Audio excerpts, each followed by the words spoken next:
Assalamualaikum warahmatullahi wabarakatuh. Alhamdulillahirabbil alamin. Wassalatu wassalamu ala asyrofil anbiya'i wal mursalin wa ala alihi wa ashabihi ajmain. Amma ba'd. Para mahasiswa yang saya hormati, alhamdulillahirabbil alamin. Kita bersyukur kepada Allah karena Allah telah memberikan karunia yang sangat banyak kepada kita semuanya.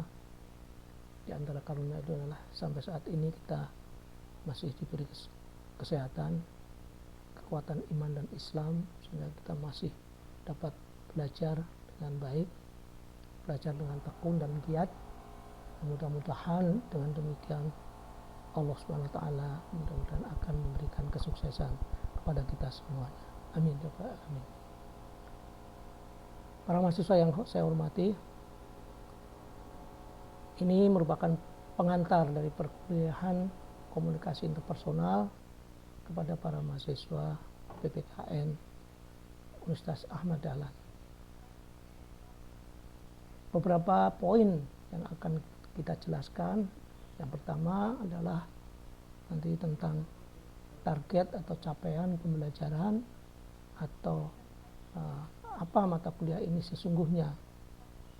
Kemudian yang kedua nanti prosedur dari perkuliahan kita, bagaimana caranya kita melaksanakan perkuliahan ini dari awal sampai nanti kita menyelesaikan kuliah ini. Yang pertama, capaian pembelajaran dan cakupan dari mata kuliah ini. Mata kuliah komunikasi interpersonal merupakan mata kuliah pilihan untuk membekali mahasiswa dalam melakukan komunikasi yang efektif terhadap berbagai pihak terkait, siswa mungkin, teman sejawat, atasan, atau orang tua siswa. Ketika para mahasiswa nanti akan bekerja di lingkup pendidikan. Ada 11 pokok bahasan.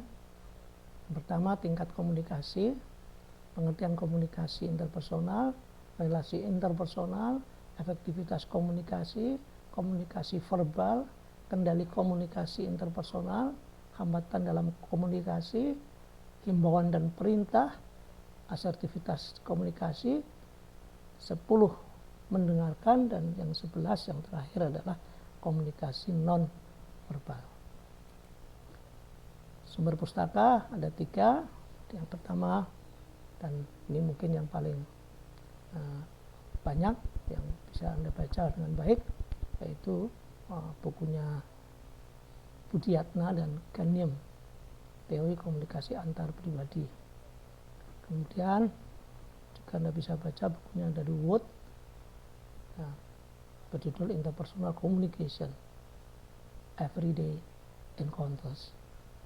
Kemudian dari bukunya Dejanas, John, dan Schneider's Interpersonal Skills in Organizations. Ini saya kira sumber bacaan yang Anda bisa membacanya, dan itu saya ambil untuk materi yang akan kita diskusikan bersama. Prosedur perkuliahan diatur sebagai berikut. Ini adalah yang merupakan perkuliahan pra-UTS, yaitu pertemuan 1 sampai pertemuan 7. Pertemuan pertama ini merupakan sekarang ini saya jelaskan secara lisan dan juga dengan materi dengan PPT-nya. Lalu di dalamnya ada perkenalan dosen, ada materi apa yang menjadi cakupan dari kita, kemudian bagaimana prosedur perkuliahan kita yang sekarang ini sedang saya bicarakan ini. Kemudian yang terakhir ada tugas, yaitu mahasiswa diminta untuk mengisi angket mahasiswa. Jadi pertemuan pertama muncul tugas bagi para mahasiswa untuk mengisi angket. Itu pertemuan pertama. Kemudian pertemuan yang kedua, dari hasil angket nanti akan saya berikan komentar dan akan saya sajikan pada pertemuan yang kedua. Di samping itu kemudian nanti akan muncul materi yang pertama. Jadi materi yang pertama muncul pada pertemuan yang kedua. Tentang apa? Tentang tingkatan komunikasi. Pokok bahasan yang pertama.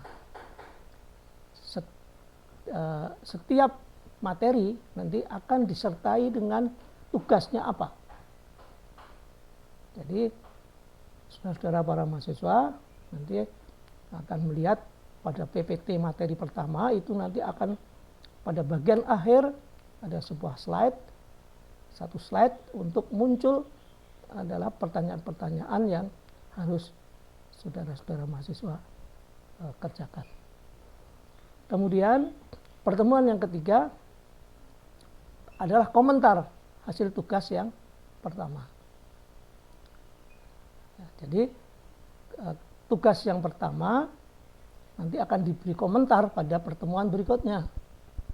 Dan muncul materi yang kedua tentang pengertian komunikasi interpersonal. Begitu juga nanti selalu muncul tugas dan tugas itu muncul kemudian dikasih komentar pada pertemuan berikutnya. Begitu seterusnya sampai nanti pertemuan ke-6. Seperti itu. Lalu pertemuan yang ke-7 komentar hasil tugas yang kelima. Nah, kemudian disertai dengan persiapan UTS. Nah, jadi itu urutannya. Kemudian kira-kira setiap kali pertemuan itu 1 minggu. Sehingga nanti para mahasiswa begitu selesai satu pertemuan, apa yang harus dikerjakan mahasiswa dikerjakan dan diberi waktu kira-kira 5 hari. Mengapa 5 hari? Karena memberikan kesempatan pada saya untuk memberikan untuk mencatat presensi para mahasiswa, kemudian beri kesempatan saya untuk memberikan penilaian terhadap hasil-hasil yang diberikan oleh para mahasiswa, kemudian berkesempatan juga pada saya untuk memberikan komentarnya untuk persiapan pertemuan berikutnya. Jadi andai kata kita melakukan pertemuan pertama itu di hari Rabu besok yang akan datang insya Allah, kemudian nanti pada tanggal 27 itu sudah harus kumpul tugasnya. Nah, kalau pertemuan pertama ini angketnya harus sudah masuk, nanti dicatat sebagai presensi para mahasiswa. Begitu seterusnya setiap minggu, setiap pertemuan itu ada komentar hasil pertemuan, hasil dari tugas yang lalu, kemudian ada materi, kemudian ada tugas. Itu seterusnya sampai ke UTS. Begitu juga nanti pada perkuliahan pasca UTS, yaitu pertemuan ke-8 sampai pertemuan 14. Sama persis. Materinya apa, komentarnya ada, kemudian terus begitu tugasnya ada terus. Setiap minggu sekali kita akan melakukan proses pembelajaran seperti itu. Kemudian ada pertemuan yang terakhir yaitu pertemuan ke-14, itu hanya ada 2, yaitu komentar tugas pertemuan yang ke-11, tugas yang lalu, kemudian persiapan UAS. Ini saya kira para mahasiswa dari perkuliahan proses pendidikan kita.